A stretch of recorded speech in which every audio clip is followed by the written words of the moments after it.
Hello and welcome to the Keep It Local Maine podcast, where we tell the stories of local business owners and Maine residents and learn more about what they do, who and what inspires them, their challenges, successes, and more. My name is Todd Regalinsky. And I am Kimberly Regalinsky. And we are the publishers of Keep It Local Maine, a local magazine that helps showcase local businesses to the people in and around their communities.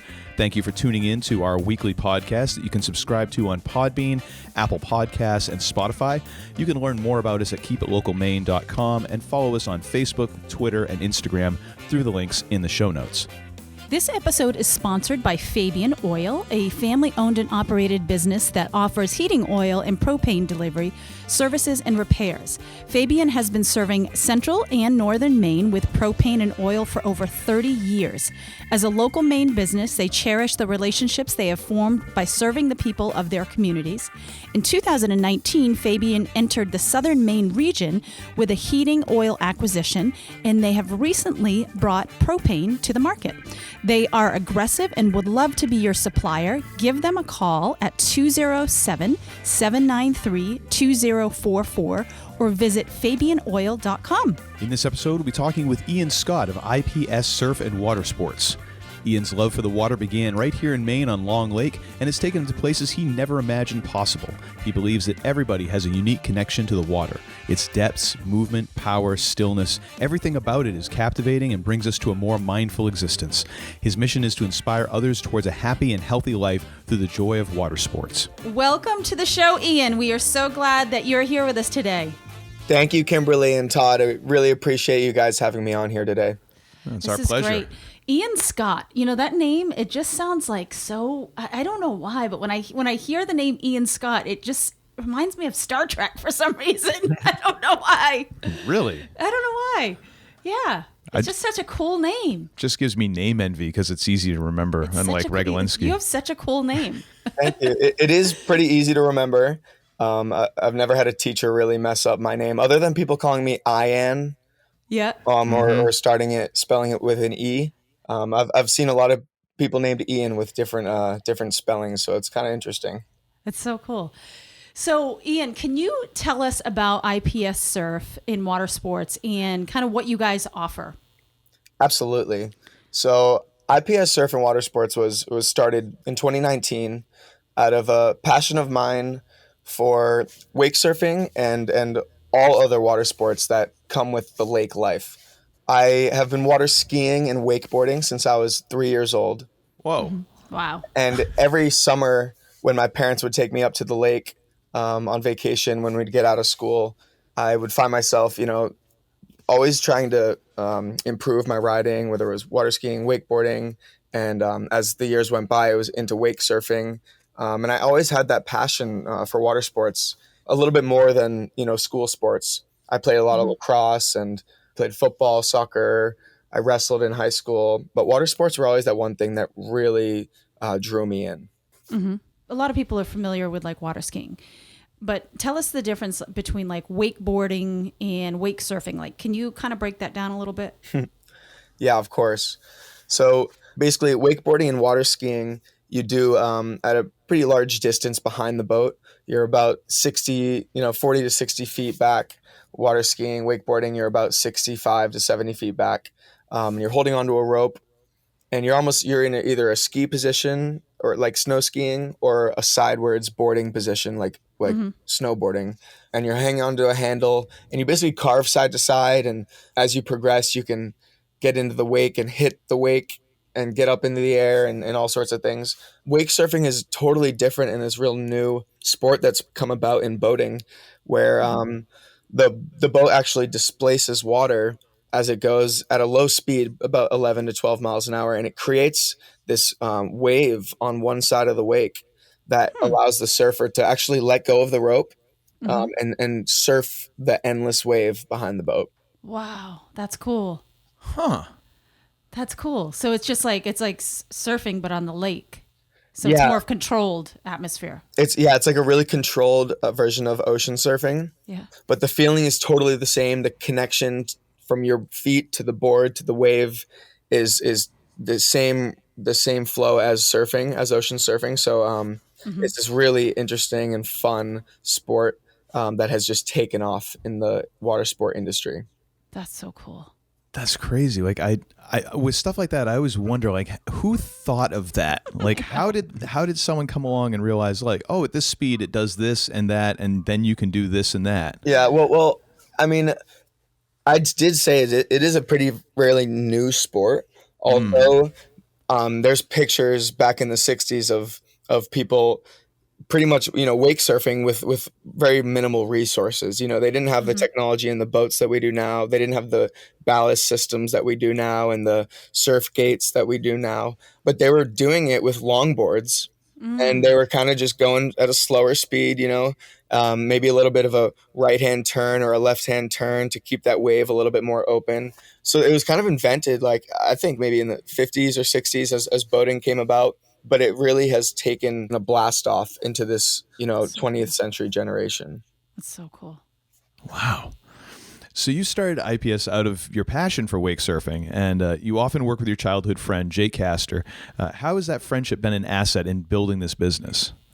Yeah, oh my goodness. I wouldn't be here without Jake, and I know he could say the same. We spent a lot of early mornings out on the lake together, goofing around and progressing our riding and, picking each other's riding apart, saying, hey, you could do this, or try this, or what if you did this? And watching videos and comparing our riding and all sorts of things. And that really is what sparked my passion for water sports to this new level where, as Jake and I got into the competitive riding scene, it brought us a little bit more, a higher performance level. When I would come back to the lake, I wanted to be able to share that level of confidence of riding, confidence in the water, and awareness, on the wave with other people. So when I came back from the competitions, I would always be on the back of the boat teaching, volunteering at local wakeboard shops during their surf nights, just teaching and, helping people progress their riding because it's really what I love to do.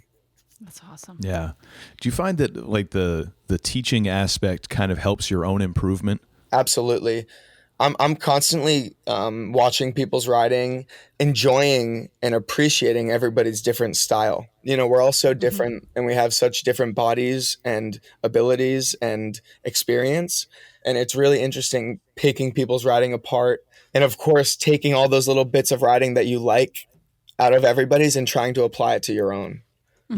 So you offer this for people that may have never even done any type of water sports, or is this something that is more for seasoned professionals? So can anyone do this? Can anyone call IPS or get a hold of IPS Surf and say, hey, we want to do this, on a weekend or something like that? Yeah, that's a great question. It is for everybody, from beginner, never tried a water sport. Maybe you're even a little intimidated with the water, all the way to an advanced rider looking to progress their skills and progress their riding. I'm actually also a scuba instructor on the side, and in scuba diving, you teach a lot of people that are nervous to even just approach the water and to put a lot of gear on and get in the water. So bringing people, into the water and showing them how calm it can be, and almost therapeutic that it can be, I think really allows them to open themselves up into it. So I can allow beginner riders and anyone that is not super experienced with water sports a seamless transition into water sports in a really safe and fun environment. That's great. Yeah. So, and this is great because it's, it's for locals that might want to try this, this type of sport. And it's also for people that are coming into Maine that are on vacation. It seems like a great opportunity for people to do something fun, while they're vacationing here as well. Absolutely. It's a super fun thing to do. Coming up on vacation, they can just give me a call and I have all the equipment, all the boats and all the instructors, everything's all included in this service. So they really just need to bring their friends, some sunscreen, a towel, bathing suit, of course, and they can just hop on the boat and be ready to experience a really, really fun and exciting day that they'll probably never forget. That's awesome. Yeah, that's really cool that you can kind of pick something up like this and that it can be for beginners because there's so many things that there is a bit of, I'm sure with this there is, there is a learning curve, but it's nice that even if it's a bad day on the lake, still better than what you would have had at work, really. Yeah. Absolutely. And with beginners, we do get a lot of, frustration and it can kind of get aggravating when you're not, doing what you want to be doing, or you picture yourself riding the wave without the rope, but you just can't get it. And we love to see the perseverance. We see it all the way from adults to fathers, all the way down to 6-year-old children and little girls that just are trying to get their feet up on the board. And you can see that perseverance, and you can see So that cool. that desire to want to get better and continue and keep pushing themselves further and further. That's so cool. So you and Jake are actually both from Massachusetts. How did you decide to start IPS Surf in Maine? So I grew up in Massachusetts going to school, and in the summertime when school was out, my family would come up to Maine to visit the lakes. That trend really started from my grandfather's generation, when he would actually bring my mom and her brother and all their cousins would all venture up to the lakes up here in Maine, the same lake on Long Lake, and they'd come up here to a campground on the lake called Vicky Lynn, and they would enjoy their summers water skiing and boating and having campfires and that sort of thing. So that was really a trend for my family to do the same thing. My parents were eager to get us up here for the summer and enjoying the beauty of the lakes, and that's what really got us out on the water very often. Yeah, that's great. Yep. Go up to camp. Yes, sir. That's wait. Yeah, Any chance to do my Maine impersonation? Oh my gosh. Which Kim, I can't tell if she's delighted or just is. It gets a reaction. That's all I need. Okay. I love it too. Yeah, my family's from Revere, Massachusetts, but my grandfather spent so much time up here in Maine. He ended up moving up here to Maine that he loved impersonating the Maine accent. Oh, it's delightful. It really is delightful. Yes. It's probably borderline offensive for people who live here, but everyone's just too polite to say anything about it, really. Oh, my goodness. Yeah. So you have... Sorry, you go. No. You go ahead. Oh, no, I'm sorry. I'm still stuck in the Maine accent, but we're past it. We're good. I could do that the whole interview, I'd be... Stop it. Okay, fine. I've gotten the shut off. So you have a lot of events lined up for this summer. Can you tell us about some of the ones you're excited about, and just kind of overall, like what are the kind of the options for people who want to contact you? Yeah, so throughout the summer, we're always offering private lessons and charters for people who want to get out on the boat, experience the lake, maybe for the first time. And that's always included with private instructors. So that's hands-on lessons, that's tips and tricks as you go. So it's constant feedback to allow your progression to really exceed its manner. Some events that we have, though, that are really exciting, that are new to the Lakes region. One of them is a Sea Bob event. So there's this rideable, battery-powered jet ski, I guess. It's like a little personal jet ski. It's about 3.5 feet long by 1.5 feet wide, and it's called a Sea Bob. And you can ride them around. You can dip them underwater. You can, and they basically it drives you around and propels you. So Sea Bob, the company, is actually going to be coming out here on July 16th. And they're going to be setting up an event here in Naples with myself, and we'll have free demos for Sea Bob rides, as well as an area where people can hang out on the water under a cabana and that sort of thing. Cool. So that's one event that I'm super excited about on July 16th in Naples. That's so cool. I'm just looking this thing up, and oh my gosh, that looks so cool. It looks like something out of a James Bond movie, honestly. It really does. It kind of is. I kind of want to do this. They're totally awesome, and I've just had a couple of days showing my friends the vehicle and playing around on it, and it has just unbelievable possibilities and abilities. It's fun because everybody can hop on it and try to ride it. I just had a kid, my buddy, who's about 11 years old, and his dad, they were both riding it around, and they both enjoyed it. And it really can just reach a whole range of age groups, which is really fun on the lake. That is so cool. Man. Okay, I'm kind of getting excited now. The wakeboarding, the wake surfing and all that, it sounds great, but I'm clumsy and accident prone. Like, this looks like something that, even I can't mess up. Yeah, it looks pretty cool. It looks like you said, it's something out of James Bond. Yeah. I would have the music going through my head the entire time I was on it. Yeah, we're really excited about that partnership with CBOB. It's going to be a lot of fun that day. That's great.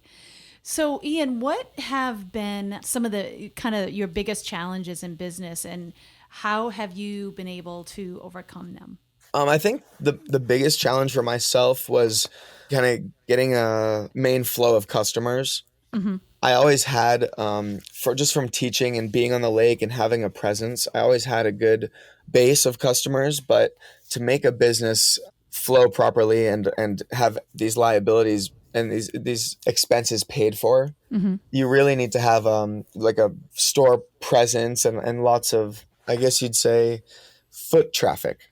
And on my location, we're here on the lake. We don't get a huge amount of foot traffic, so it's been a bit of a challenge just to show people, hey, here's what we do, and show the people that are just visiting Maine for maybe a couple weeks or a week, have them know that this is available for them, and that these services are here, and they're here pretty much for people just like them. Yeah, that's cool.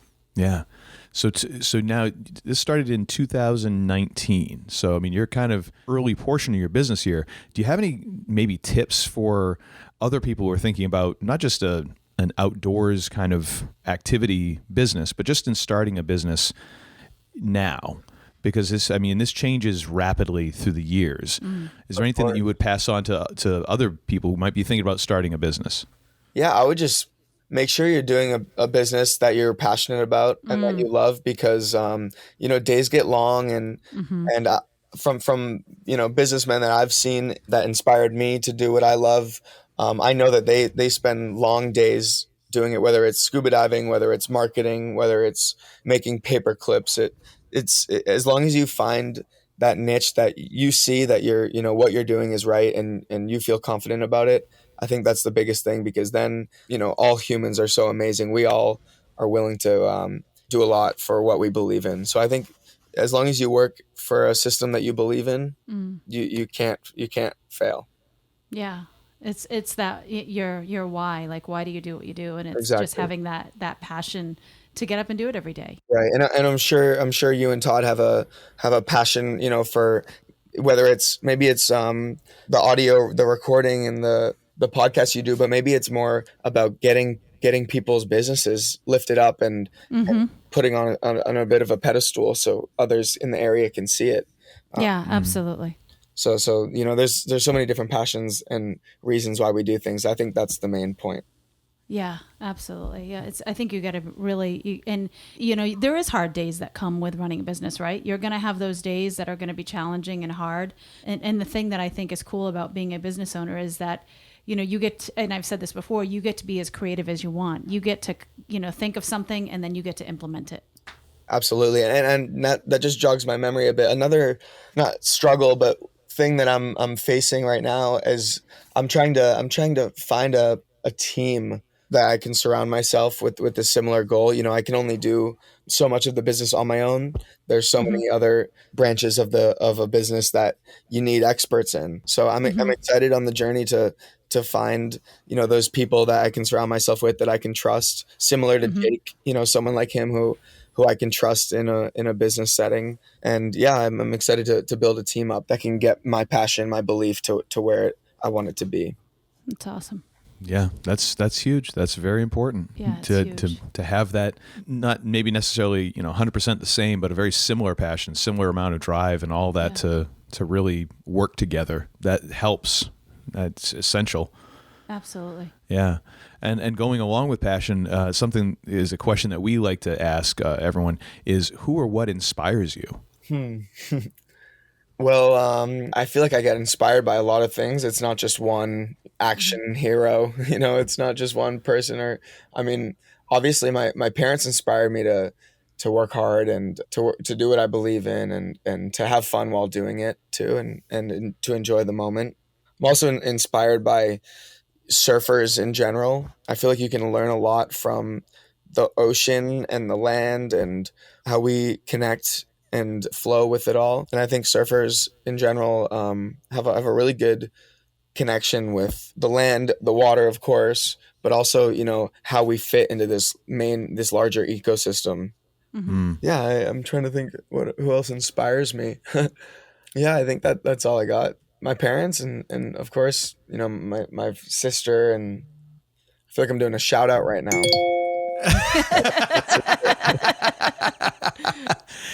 That's all good. That's, and in a way it kind of is. It's a good way to share, so people people understand that, and, they might hear it. That's always nice. Yeah, it is. It is for sure. So how do you define success? Everyone defines success differently, right? Of course. We all have our definition of success and what that looks like to us. How would you say you would define that? Well, I mean, I'm a business major, and I just graduated with a business degree in marketing.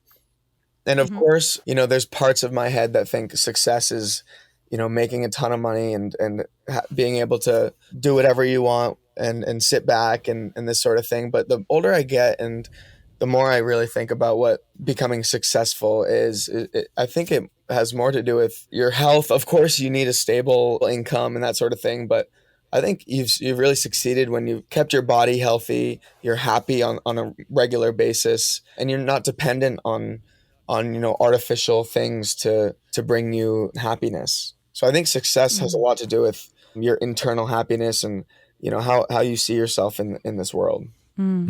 True. Yeah, for sure. I couldn't have said it any better. Yeah, it's true. I mean, it's a mindset too, right? I mean, everyone has a different mindset, and it's so cool. Yeah. Yeah. Well, Ian, thank you so much for taking time out of your day and talking with us and sharing about IPS Surf and Water Sports. This is exciting. And kind of what you have happening. I'll be sure to include a link to your website and as well as social media pages so people can contact you. And can you do online reservations, or is it mostly you want people to call you? You can book an online reservation, but it's even better if you can just call or email us, so then we can specify your private and perfect day on the lake. Great. And also for anyone out there who might be interested and is looking for something to do, Ian's looking for team members, and reach out to him for that as well. And if we can help him get some team members as well as some people enjoying their time out in the lake, this is great. That would be even better. This is going to be a great summertime experience for people, for sure. Yeah, absolutely, definitely. Absolutely. Whether they want to come and obviously learn the skills, or if they want to maybe get on the other side of it and learn from me and work maybe as a team member. I would love either one of them. Yeah, that's great. So we wish you again. Thank you the best. for coming on here, and we wish you success going forward. It sounds like you've got a great business here that's going to be a lot of fun for a lot of people. So we wish you continued success and growth in this. Thank you so much, Todd and Kimberly. That was lots of fun. I appreciate you guys having me on the podcast. Thank you again to our sponsor, Fabian Oil. Be sure to contact them for all your propane and heating oil needs using the information in the show notes. And thank you for listening.